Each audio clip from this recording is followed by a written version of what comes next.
So we have a history of Cecil. Yeah. So it's worth mentioning this. It's worth mentioning. Okay. Cecil took a chance on two young guys who were best friends in the game industry and gave us both jobs at Section Studios. So an entire and heartfelt shout out to all the guys at Section Studios, still working over there, doing great concept art for big companies out there right now. And Cecil leading the way over there. You got good people at Section. So to everyone at Section who even patted us on the back and said hello while we worked there, we love you guys from the bottom of our hearts, and thank you for being supporters of our journey through game development. All right. Without further ado, Well, with a little further ado, you see what he did, Cecil? That was Brandon. That wasn't me. Cecil is a very humble guy, so we have to kind of rep his resume for him. All right, do you mind kind of listing his achievements? We can trade off a little bit. So besides being a co-founder of his own studio, right? Besides being a part of the visual design for God of War, the series that is kicking major AWS on the PlayStation console. We're talking about art directing, the art directing there. Yeah. Besides going to SquareSoft and helping them bring about one of their most lovable Final Fantasies, Final Fantasy IX, Parasite Eve. Oh my God. I mean, that's pretty much. We're giving away our age, by the way. Those are the games that I grew up with. The PS2 I googled games. it. I didn't play it myself. I googled. No, just kidding. I was definitely there for Parasite Eve. Besides all of that, being a hardworking, super talented concept artist for his entire career, now giving back to students, giving back to interns, and leading the next generation of concept artists under his lineage and tutelage. I believe that's the best intro I could possibly give. Plus, his wife owns fantastic restaurants, so we gotta give her the shout out too. Cecil, thank you for everything that you've done, and thank you for everything that you're about to do for everyone in the audience. I can't clap any harder than this for you, Brody. So happy to have you here with us, Cecil Kim. Hi everyone. Cecil, how's can you it guys going, hear me? man? Yes, we can hear you. Oh, okay. Hey man, how you doing, man? Thanks for joining us, dude. Yeah, seriously. Yeah. Thanks for having me. Yeah. Hey, are you starstruck by your own? Working good, huh? Yeah, we can hear you just fine. Okay. So proving it. Can to I you, try JC. You're in your face. to? Yeah, go ahead. So while Cecil's getting set up, getting his slides up for you all, we're gonna buy more time. Sure, that's all right. I'm broke, dude. We've been doing it all day. So of course, as Cecil's getting set up, everyone, thank you again for tuning in. Seriously. If you are just catching us, this is the first day of 3, right? I want to keep reminding people. So if you are catching you at odd time zones, you definitely want to take a look at all the schedules for the next 3 days and kind of go for the ones that are most appealing to you.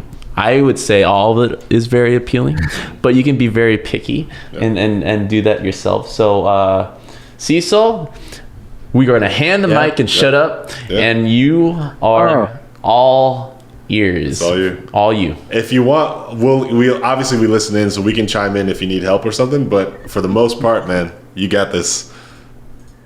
Yeah, I thought it's going to be more like how we did a podcast before. All right, I'll leave the microphones hot, and we will make it that way for you. Yeah. Okay. Go for it. All right. Hi everyone. I hope I don't waste your time. So I picked a subject as how to lead and art direct smaller games. Hold on. Actually, this is another one of those Larry requests because I was like, "Hey, man, just teach me in your speech. Show me how to do it." Just like Larry, there's a little bit of what do you call it? Like repeating sound. You're getting some echo. Echoes. Okay. I hope I'm going to ask the Twitch audience as well. Just let us know if you guys are experiencing echo. It'll help us diagnose if we need to do something for Cecil, or perhaps if Cecil needs to do something on his end. I think maybe just to check, did you mute your Discord? That might be it. Yeah, I did. Everyone else says just fine. Everyone's good? Okay. That is the power of Twitch, baby. Right. Thank you, Twitch audience, once again for saving our butts. All right, Cecil. All right. Good. Okay, so yeah, it's better now. I guess Yes. I had to unmute and mute back. So thanks for having me, and then I guess I put together a small presentation.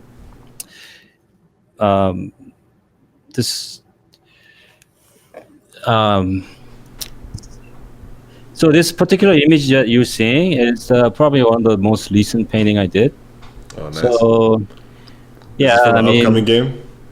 yeah, upcoming game. It's like since Section Studios, well, we've been like pitching many games in different genre and different platform, and we keep trying, right? Yeah, of So course. Tenacity. yeah. Recently, I had this kind of like the imagination on this particular like time period and certain characters and stuff. So I can go into a little bit more on this, but let me All we right. go Yeah. into my introduction. So yeah, that shot looking at LA, that's pretty much every day my commute. So I think it's important for everyone to know like where I am, and you know it's like not everywhere LA is same. So we're in downtown, and my background is I was born in Korea, but I came to the States late 80s and went to art center, got a bachelor degree, and then I worked at Sony and Square. I mean, like Larry and Brandon said, two big companies that I work for. One is Square, it's like Parasite Eve and Final Fantasy 9.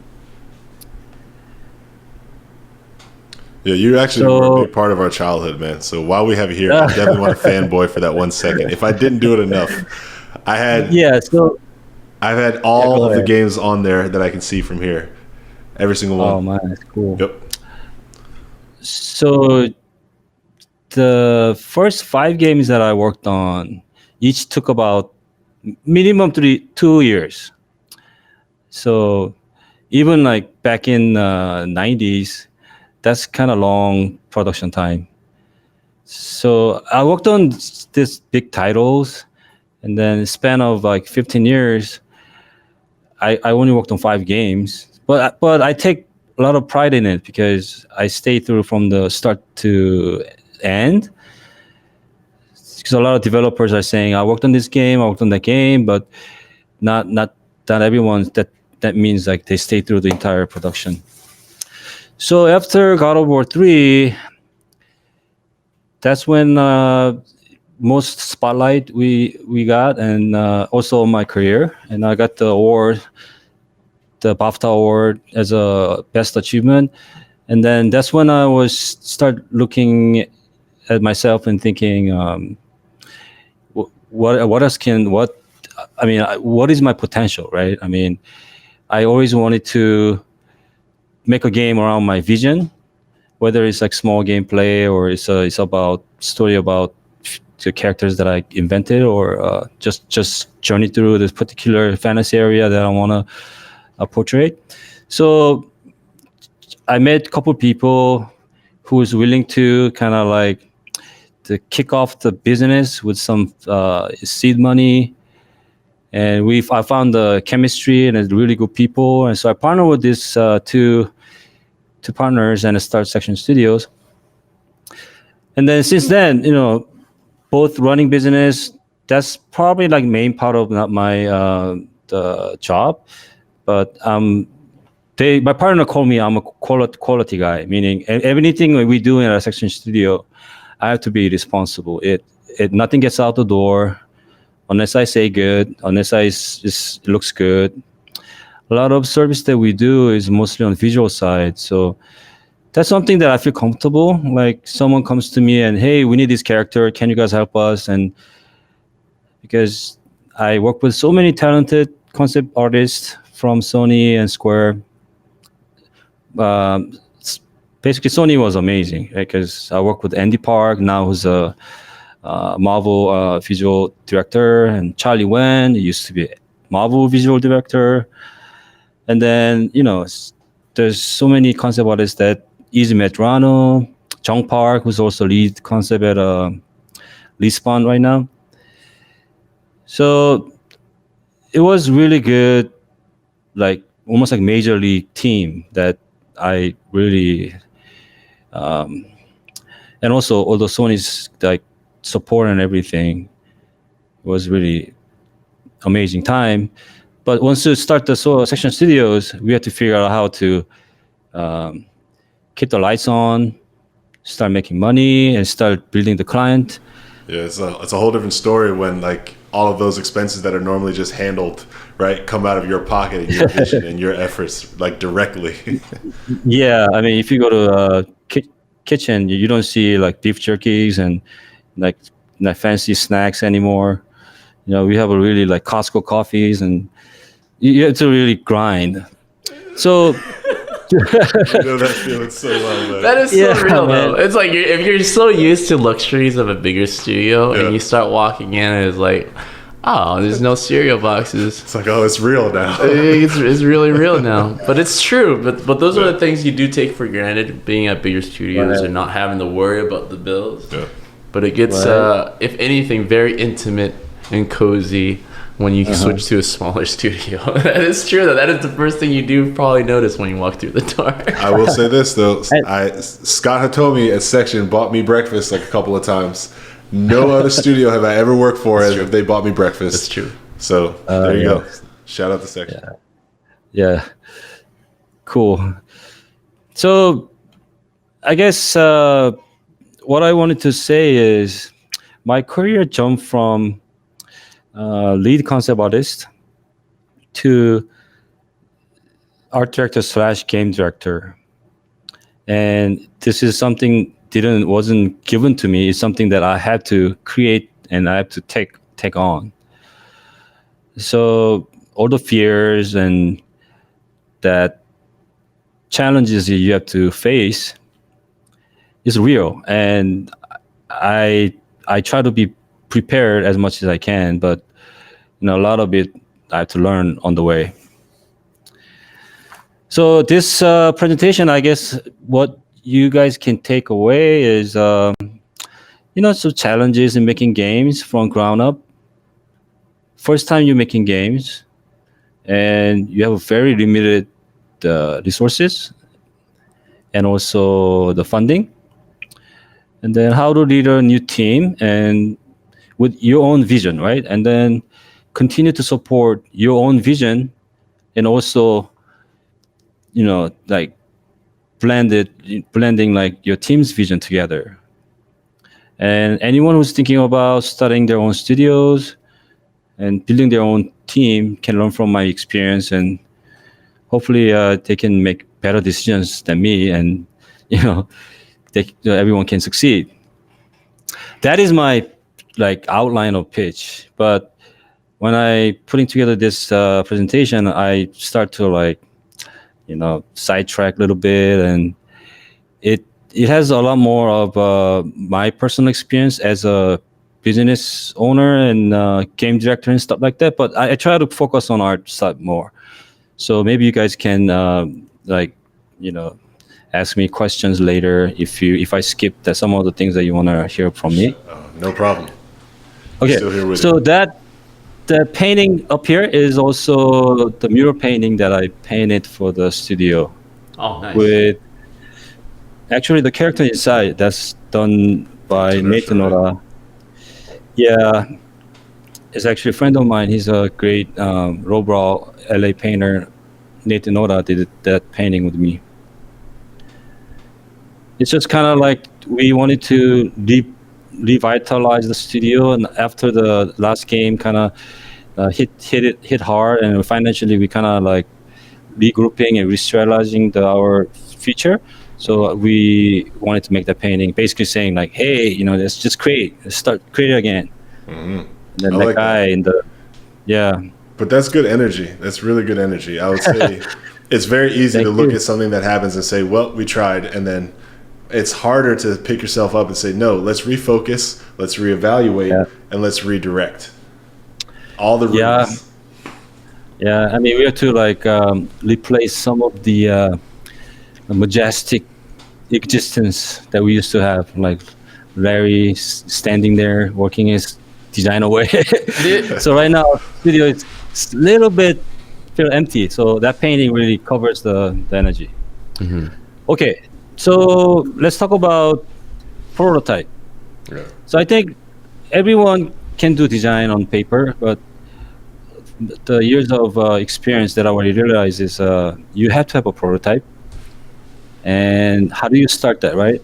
As an artist, you have a great game design or just the vision that you want to create, but you need someone who actually designed the prototype and then actually put it in the engine and actually make it playable.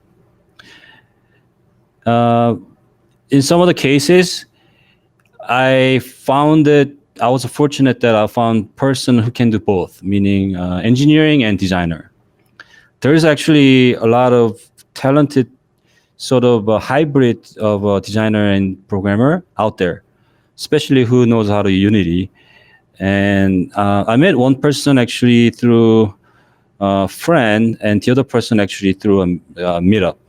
There's like the group of Unity guys that get together and stuff, and you go there and start talking to people, and there's a ton of like talented people that are just hungry to create stuff, but they don't have art resources. So when I met these guys, they're so excited that I can guarantee them I can bring some quality art to them, and they can see their game to look awesome and appealing. So Unity and Unreal, that was also that one of the thing that it's kind of important topic for us, because in the beginning we met these key programmers that are Unity experts.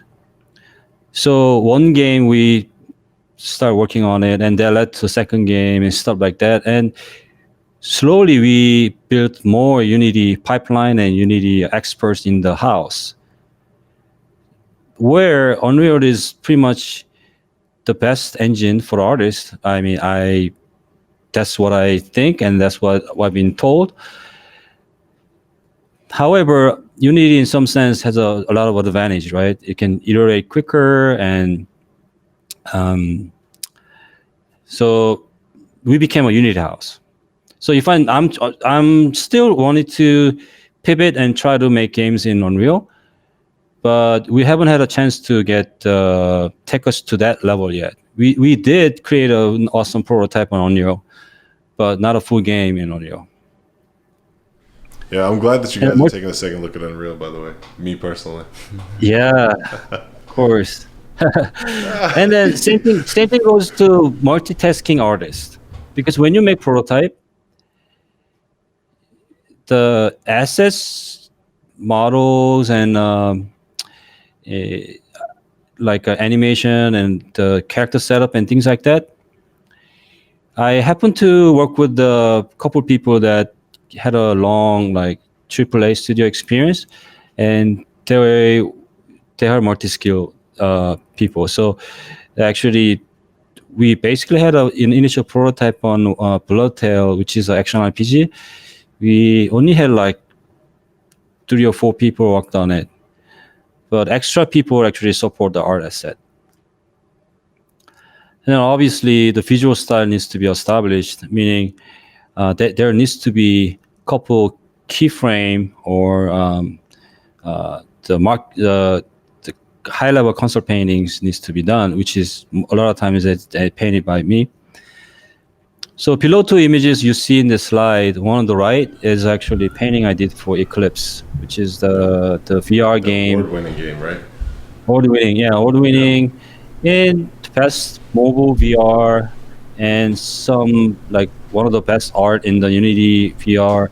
So in the Unity space, actually, it got a couple of awards. Oh, nice.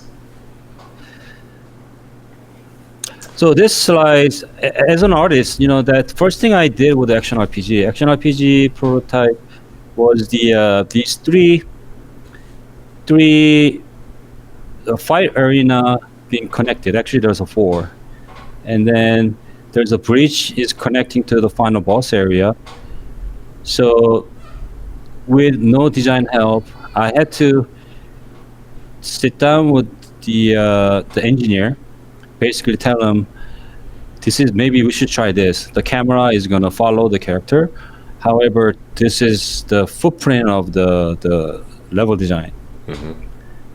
And you can see the middle painting there.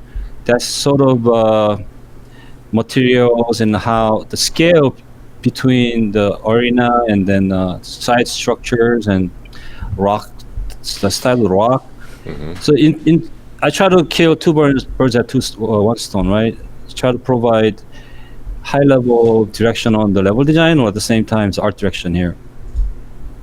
And one on the left, obviously, the bridge and then also some of the rocks shapes.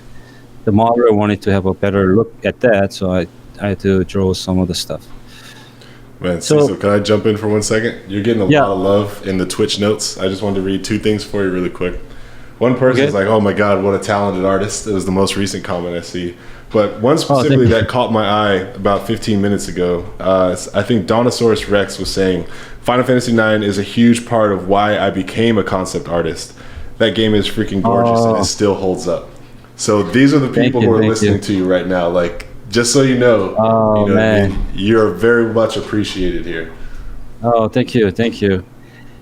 Yeah, I mean, working on a Final Fantasy IX is it's like such a compact, such an intense experience that I had to move to Hawaii. And oh boy, you don't say it like that. Whoa. I had to. Yeah, it's like, do you want to go to Hawaii? Do you want to finish Final Fantasy? Work on the Final Fantasy IX? I said, well, let me think about it. Well, anyway, because that was me, like being a sponge. Like I was surrounded with this over 100 developers from Japan, Square headquarters.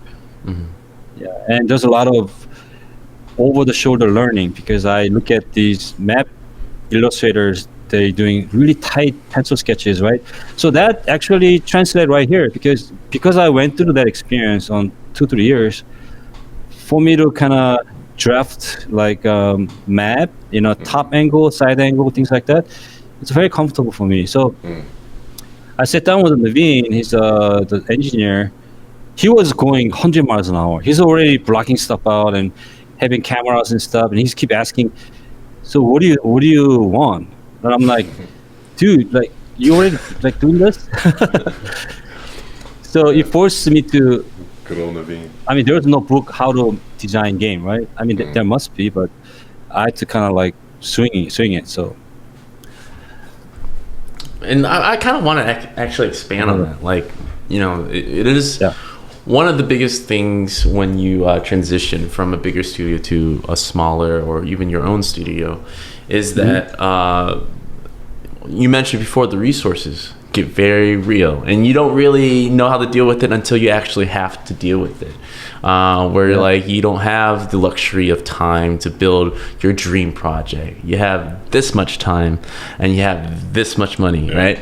And so I think I always feel like as a creative, as anybody that's making something, when you're designing inside a box, you're always going to come out with something a lot better, right? If you really favor the time spent with it, right? If you really enjoy the process. How hard did it hit you when you start realizing, like, we only have 20 people versus 200 plus, right? To actually put this game together on the art side. Like, what was if you can compare like a time when you were working at any of the games like God of War or Final Fantasy where you felt like you had so many infinite resources, lots of people to work with, versus the time when you're at section you're like, oh yeah, this is not the same. I got to really think differently. Yeah, so that gap between this different team size is so different. I mean, I couldn't even compare. So for me, towards the God of War 3 or even Ascension, it's a massive production, meaning not many people, not only many people working on it, but each task everyone's working on takes a long time, right? So it's just coming together magically because I don't know everything behind the curtain. So there's only it's like who does the sound, who does this. I mean, it's just such a big scope. Where this is more like it's like compared to like when you actually had to work in the kitchen, you have to make a meal for 10 people, and you understand the challenge. I think important thing is knowing the challenge and kind of like running through your head, meaning I would say imagine training, like very limited resources, but you always connect to each discipline, meaning before you know, everyone will tell you that's impossible, that's possible. You always have to your ears open, and that's what I did. And because I knew I'm not expert at anything else, when I talk to animator, I cannot tell him, hey, why can't we have 5 more animation on this? When he's saying, because these reasons, right? Technical reasons and the time reasons. And it really slowly, it defines your reality. And but then what you cannot compromise is your vision, meaning what kind of feeling do I want this prototype to show? What type of speed, what type of like sensual like feeling, right? That's something I do have a better taste, not taste, because my life being an artist, meaning I respond more to a movie, I respond more to the music, I respond more to everything around me. So I really always in tune myself, seeing that what is that drive, right? And after a while, that scope and everything is defined. Once you know that, who's going to bring that even further? That's a team. Because now, once you say, okay, I got it. Like, okay, this is what we can do. Which is, look at this level here. That is actually one of the prototype, but that one entire level is put together by intern. So I would say intern. He graduated from Otis, so Josiah actually started on this one, but this was second level. But him and I sat down. He's so motivated, right? But then because of this prototype, we had luxury of things. Everything's not so cleanly put together. It's kind of sloppy, right? So I told them this is how I want it. There's a level, the steps, and then the door's gonna come up, and there's a lightning happening in the sky. And he's like, well, how do I disguise? So I'm like, well, someone has to paint the skybox. So it's just really fun. Everything put together so fast because once you know the limitation, right? Yeah, and just like you have a Lego block, right? And you only have 10 blocks. But how do we make it epic? Okay, just show awesome sky in the back. And how do we make it really awesome, like decorative, awesome place, and put a huge banner? And how we create the banner and give it to concept guy, he's gonna come up with something cool. So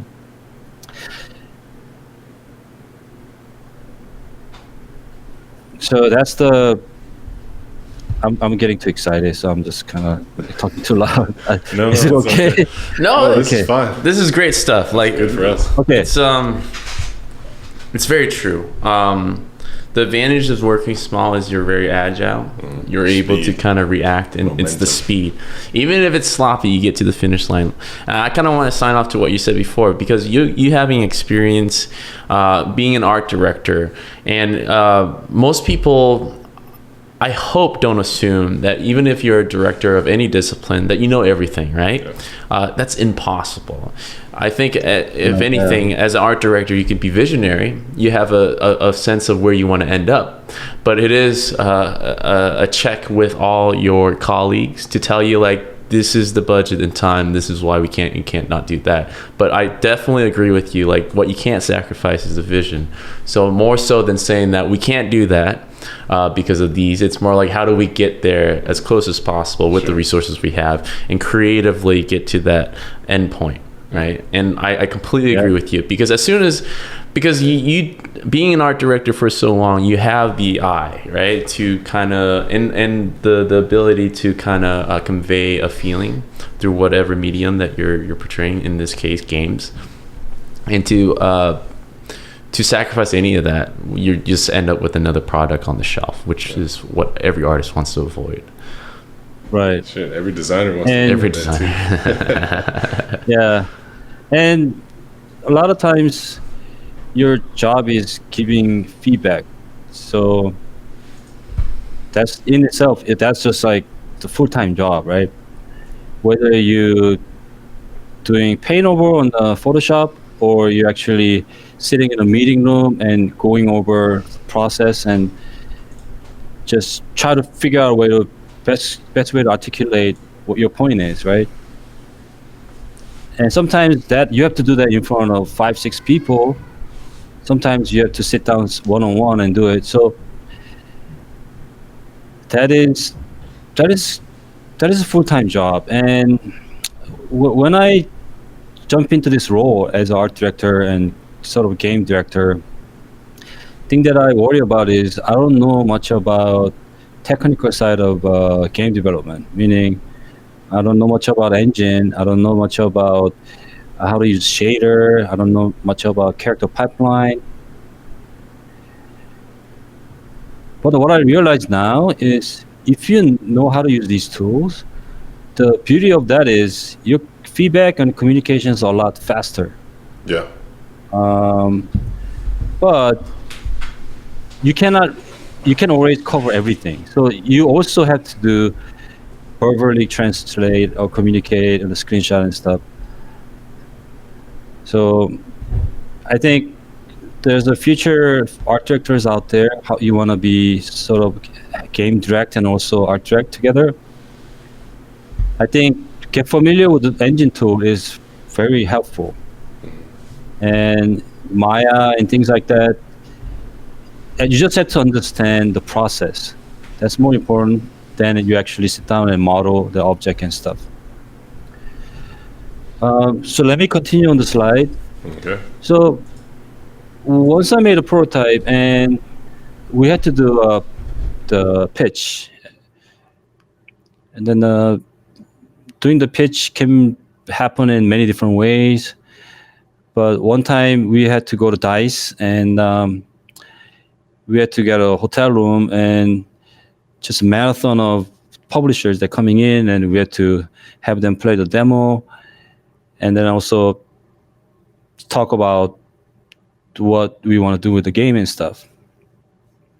And a lot of times these guys, what they want to see is how passionate we are in the game. Because you're asking someone else to give money to make your game. So you have to really show how believe in your game and also how passionate about your game. And so-called elevator pitch, that's like something that kind of cliche, but I think it's really important to be able to like get the message across about what your game is by comparing your game to like is Terminator plus Diablo, something like that. Then everyone's imagination just start rolling, right?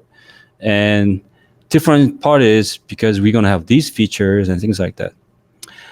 So, and then once you working on your pitch, you should start to think about a lot more than you should, which is like when it goes to budget shit. Like for example, like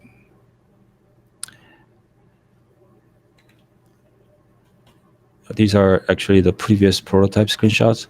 So this is where I personally had a very bad experience because I start to get into numbers and start like trying to negotiate how to like cut corners and stuff. And very stressful part.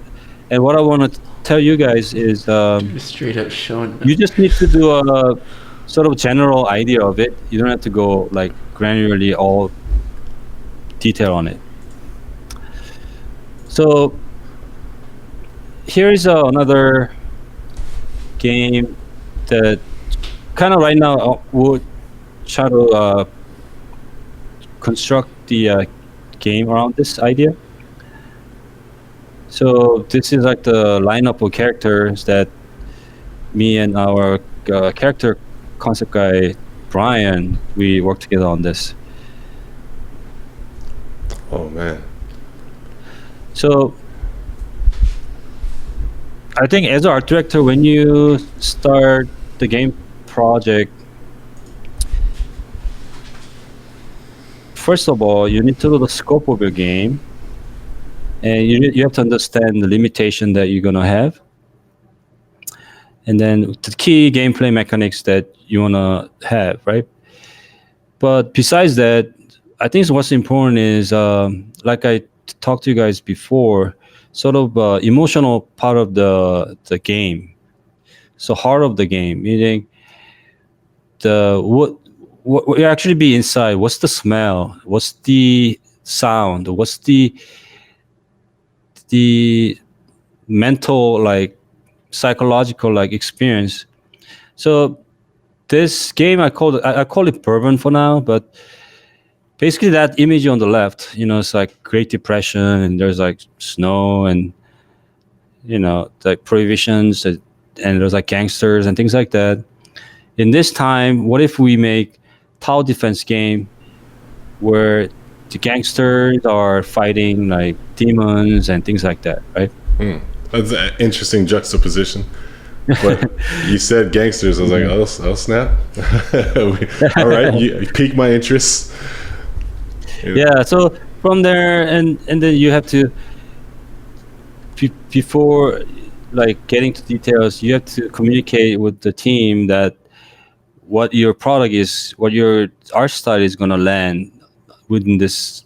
Some of the examples that are very familiar with the gamers, like Long Dark is a great game, Firewatch is beautiful art, and then inside is the amazing like level design and such a detail on lightings and like timing and all that stuff.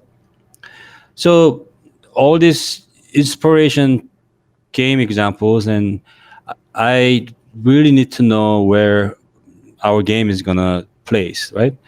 So that this 2 pages like where I sat down with the team and basically said, I think this is how we see our game. And then on top of that, I also have to bring in some of my moment-to-moment experience, meaning what are these characters are, and how these characters are they heroes, and what are they going to use? And so, I mean, so the examples of games are, and movies, basically movies, sort of kind of help me define what I want to achieve in the game. Yeah, I was waiting for this slide. So and then you get into full production. Mm-hmm. So now you got the funding, whether it's the milestone base or it's an investment. And then what we did was we found the producer who has experience in driving the dev team. Yeah. Making sure all the disciplines working properly and meeting the deadline. And then it's like another important thing is recognize a team leader and cheerleader, meaning it is team based like effort, right? And we knew like we have to have a leader, and the team morale is like really important thing to carry. So like going back to what I said about not knowing character pipeline and also the level building,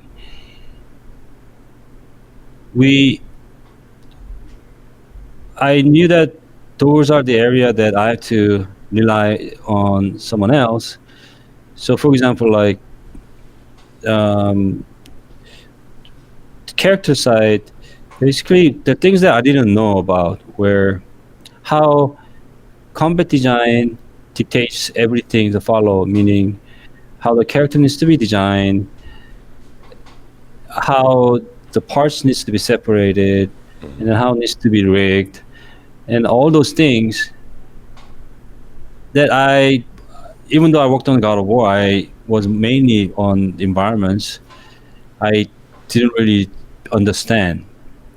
But not only that, using the pipeline and how do we get to the polish level, right? So basically, in a first pass, what does that first pass means? And how do I see most important thing in the first level and not get caught up with things that kind of still like loose and not ready? So I learned from that, and also environment, same thing. Environment is like, even though I worked on environment a lot, depends on the game.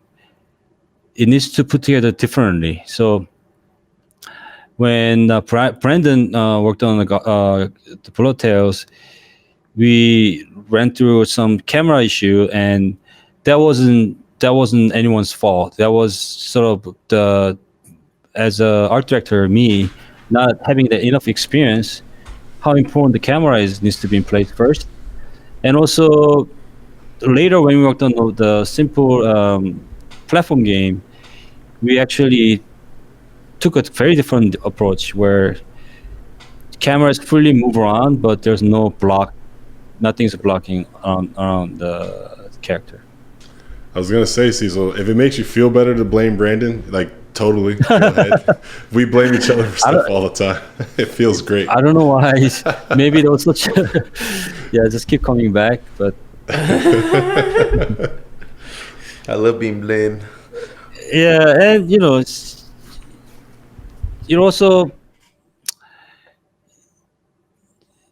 so you have to be prepared for long haul. Meaning, it's definitely gonna be a moral up and downs, and especially like,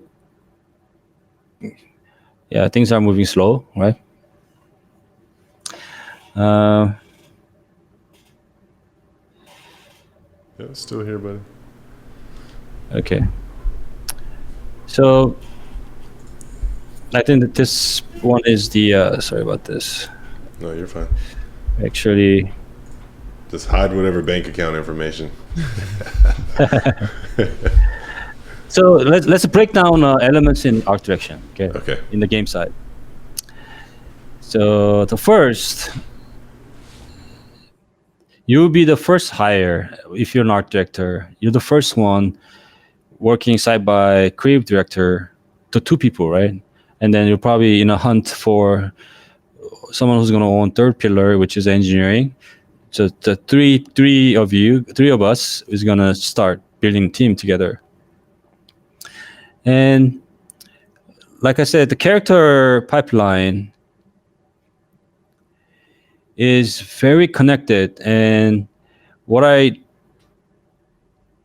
realize is how much animation and tech art takes time and versus like modeling, right? Because you think that character model is done and you think it's going to be pretty much 80% there, but animation will be guided and directed by game designer. But I did sit in the room and try to listen and try to chime in to how I want the combat movements going to be, but I realized it's better to leave it to the expert to figure that out.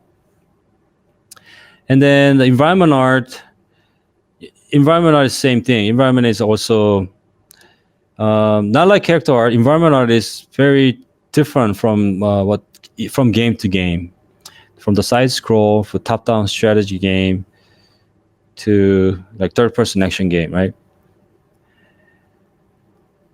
Yeah. So environment art is very slow process, and there's so much stuff to like create, from the props to like the actually nav maps to the what do you call it, hero props and things like that. There's so many things to build, so it's really hard to give feedback in early stage. But but then the communication and being in tune with the artist all the time, basically you can don't be afraid to ask questions, right? So basically I always jump the gun too much, saying, hey, that snow looks really bad, and they're like, yeah. All those things, right? Hold on, let me turn on my other layers, boss. Here you go. So, and then oftentimes the environment artists are also has so much time that I have to put in in order to clean their levels, to keep up with the build schedule, right? So yeah.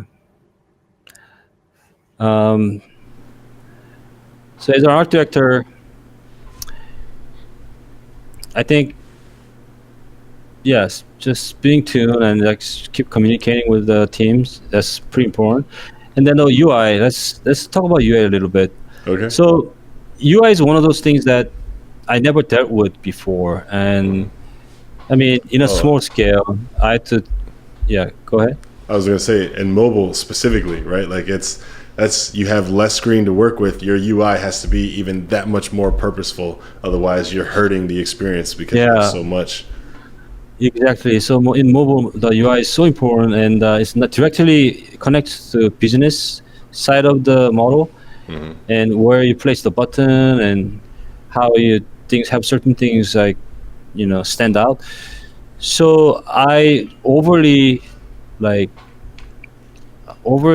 stressed out about UI because it's one of the things that you have to look at it for a long time. Meaning, first passes in, and instead of react, because you're talking about every day your preference is changing, and you have to understand things that has to grow on you too.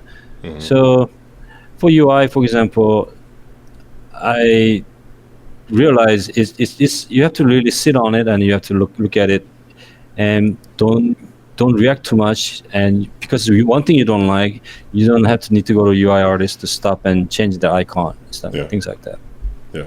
And then effects, for some reason, are fortunate that all our effects artists are almost like they can just go out and just create stuff. But even though they personally ask me, it'll be awesome if you have some sort of visual direction they can follow, which I try to help, but I wasn't able to do much. But it's really hard. If you are, I always try to put myself in that person's shoes. UI is something that a lot of times they create with a blinded, right? Even the fire effects, or even some sort of electric shock effects, they have to come up with their own if they don't have any concept. And if someone doesn't like it, they have to go back to the blank page. So so here,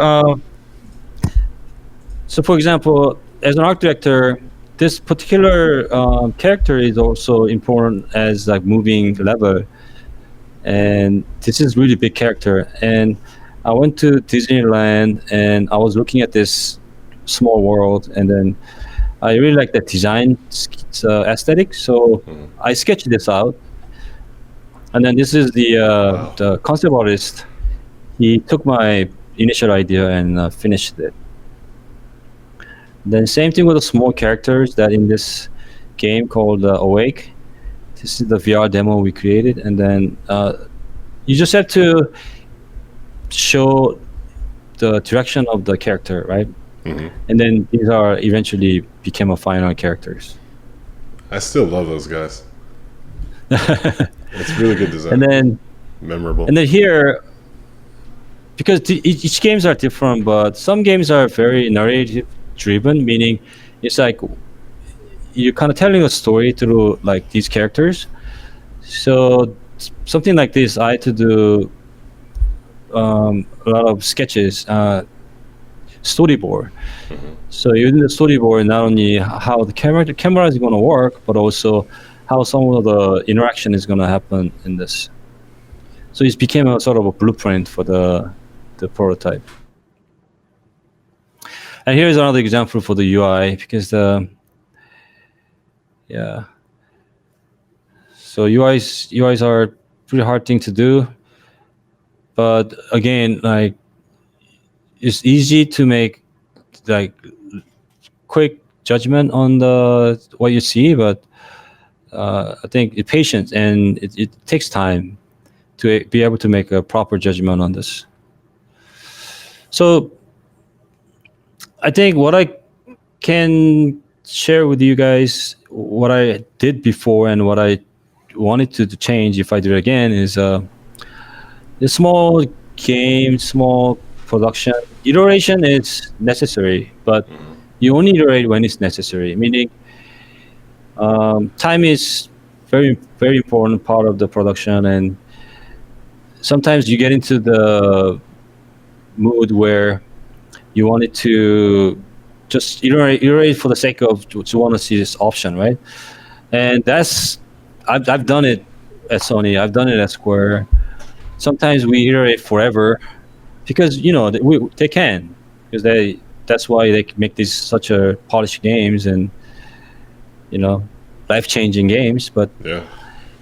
some of the games that we make, we don't have time, we don't have money, so we iterate only when it's necessary. And everything we have to have a first pass to make a proper judgment. So I realized, instead of just having meeting and figure out how to move forward, I think a lot of it, in even the combat design to level design, you have to start and then just change or polish from there. And then find leads who can own the pipeline. And also, especially the artists, art team, they always want to do the best. They always want to push the limit. They always want to make it better. And sometimes, a lot of times, I have to be the one said, no, this is good enough. No, stop working on this. This is good, right? So, because when you understand the fate of the company or the finance is, if you don't have money to keep going, then the team is not going to be around. Yeah. So you have to be the one to make that reality check. And how do you, I mean, so that sounds like there's a lot of pressure, though, that would obviously fall on your shoulders, especially at a direction level, knowing that you're the be all end all, but you're also the first in line when it comes to, okay, do we do well, do we do not, handling that stress. I guess, what's your advice for people who are stepping into that kind of a role, or who might soon be directors themselves? Like, how do you deal with stress, or still keeping strong and keeping faith in the event that you might face some adversity? Well, I mean, if you take on everything by yourself, I think eventually you're gonna go crazy or break down, or it's gonna be really hard. Yeah. So I think if you have enough of resources, maybe hire someone who can stay on tune with the finance and then a schedule for you, because I don't think the creativity and doing that both is healthy. Yeah. So for my case, my partner were doing that, so it was more, I had a freedom of just focus on what I need to do. But yeah. Well, Cecil, we really want to thank you. We just have a little bit more time to ask one question from our Twitch audience, and we want to make sure they get time. Again, for anybody that's watching, you can ask on our Facebook, Twitch, Periscope, wherever you're watching. We do have moderators fielding the questions for you. So this is from InDevelop. Question is, when you are going from one concept sketch or art style to bringing all the other game assets into the project, how do you like to design and cast those design styles into each asset?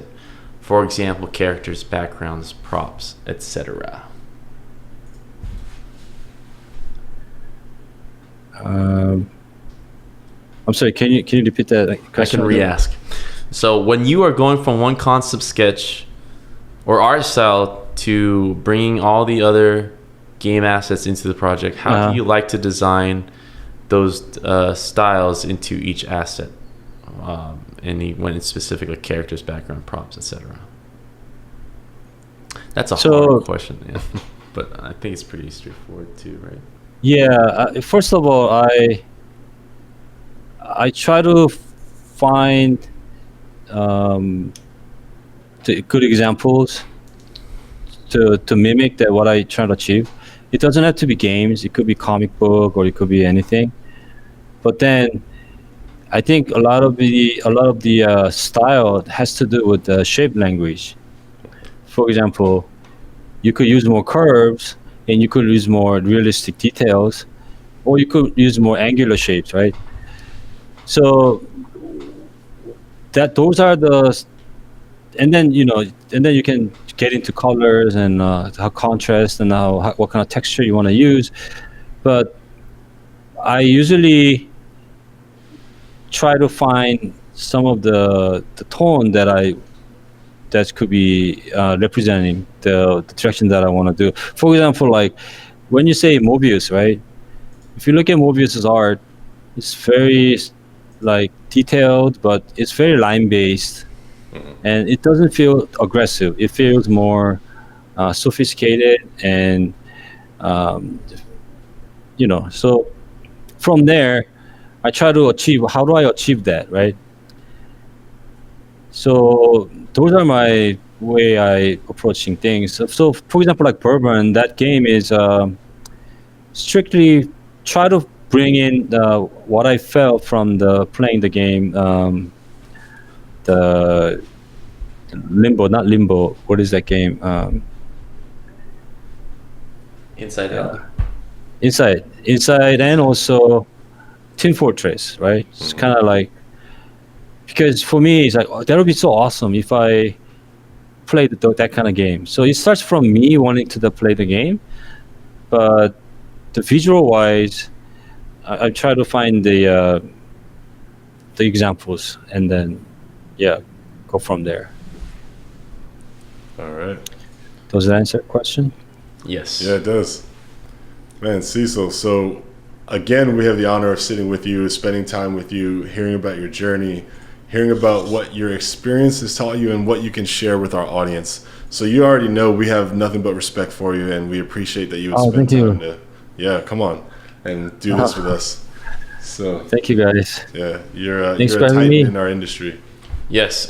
So before we let you go, of course, everybody, you can follow Cecil at 6 Second Studios. You can see the Twitter handle right there. But Cecil, if you have anything else to kind of tell our watchers, viewers, and listeners out there, where do you want them to go? This is yours. Yep. This is your time.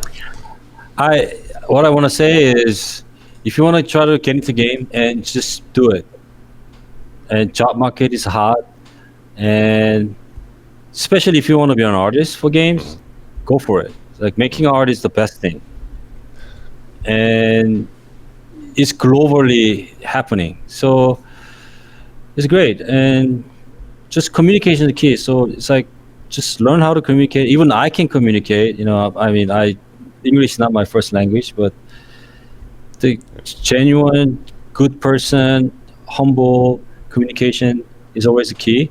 And if you want to start your own business or doing your games, just have to remember, it's very, very, very risky industry, business. Bigger risk, bigger reward, meaning 90% fails. So That's you tough. just have to, but the way to do it is, you just have to pay attention to who you know, and you just gotta have what do you call it, wingman, right? Like, if you're an artist, you have to have an engineer. If you're an engineer, you're an artist, because those the important to the discipline. If you put your head down, work hard, and when time is right, you guys can attract the publishers' attention or investors. But the important thing is, you have to be a good person. And one of the things I want to say is, who you are is what you want. Meaning, I mean, don't be shy from chasing what you want to achieve. I'm already past the time, so I guess It's okay. yeah. And it's like be humble, and there's so many people trying to help you. Even though I go to GDC, when I was making a mobile game, there's so many people came to me and try to give me advice, and those advices are like precious. It's just hard to implement it because we ran out of time and stuff. But Awesome. and then yeah, so just get in the game industry, make more games together. It's a beautiful thing. If you get a chance to go work for Cecil and the good folks at Section, I would say do it. Just like he said, cool. make Thank art. you. I definitely would co-sign, go helping out over there. Good people over there. You'll learn a lot. If anything, you will definitely learn a lot. I see how the concept team works underneath you, man. So, Okay. all right, Cecil. I know you got more Thank work you, to guys. do. It's great having you again. All right. Okay. Thank you, guys.